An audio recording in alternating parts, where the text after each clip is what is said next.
Welcome everyone to a new special bit. The Aurora Landoms of Silver letting it's movies and they need some photos and that's about it.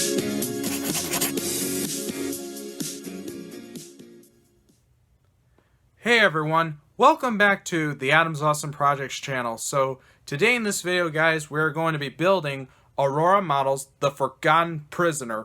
And this is a skeleton that's in like a dungeon. So a dungeon's like medieval prison, almost like where they would lock the soldiers up and torture them too. But this is mostly a dead body because there's no flesh to be seen. And there's also a skeleton head on the ground because that's what you would find in a dungeon. And Halloween is coming up soon, so every October I do monster models for the month of October. So enough talking, and we're going to start building this kit right now. There aren't that many parts inside the box when I open it. So you've got instructions and the bag for the body, the feet, the head, the arms, the chains, the base of the dungeon, and that's pretty much all the parts you have in the kit.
Alright, so I just finished building the model, and I'm going to show you what it looks like now.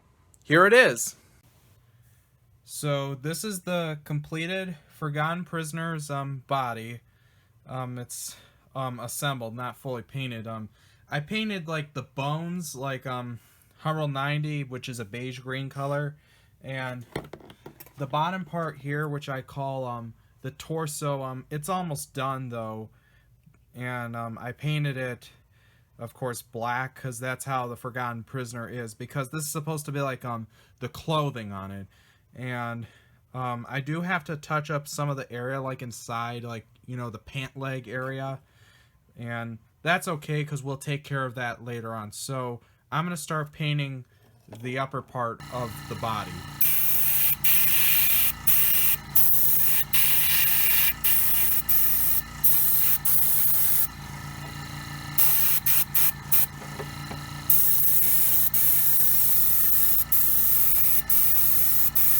Alright, so this is the finished figure on the Forgotten Prisoner, and the base is almost done, and he's looking really good. He looks just like a decaying body and exposing all of the bone and stuff, because you see it's all torn. And the back is supposed to be like it's dark, like on the inside of the skull. Same with this one on the ground. And I also painted the spider while it was still on the sprue, along with the chain supports silver, along with this part that goes around the forearm. And this part right here is the forearm, and the forearm is supposed to be like right here, almost like. Along with the chains, those were painted while they were still on the sprue as well. And I also highlighted the Forgotten Prisoner's name, you know, like painted the logo. And I did a practice assembling to figure out how the figure should be, just like in the packaging. So We're going to glue them in, and then we'll come back. I'm taking Humbrol 90, and I'm just painting the forearm the color until it dries. And the same with the snake. I'm going to take that and I'm going to paint the fangs.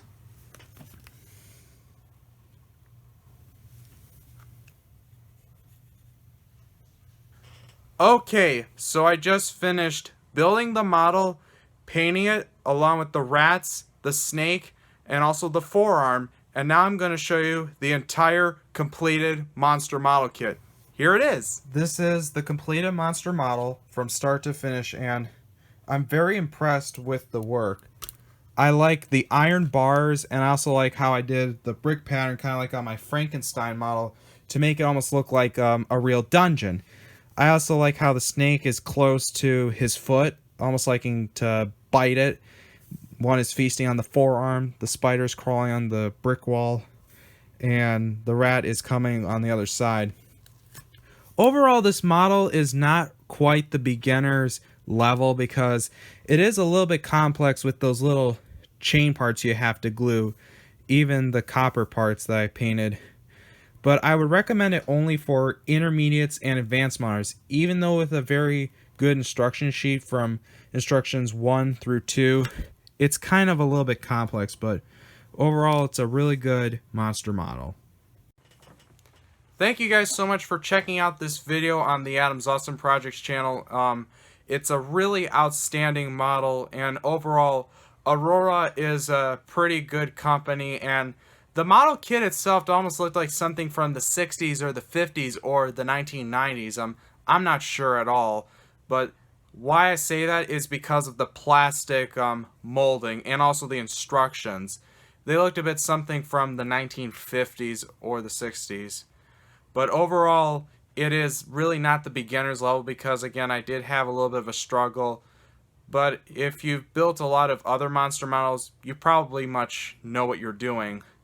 And if you guys really like this video a lot, please like, share, and also rate, favorite, and comment, subscribe, and also ring the bell icon to get notified about my content that comes out on YouTube, guys. This is Adam from Adam's Awesome Projects. Peace.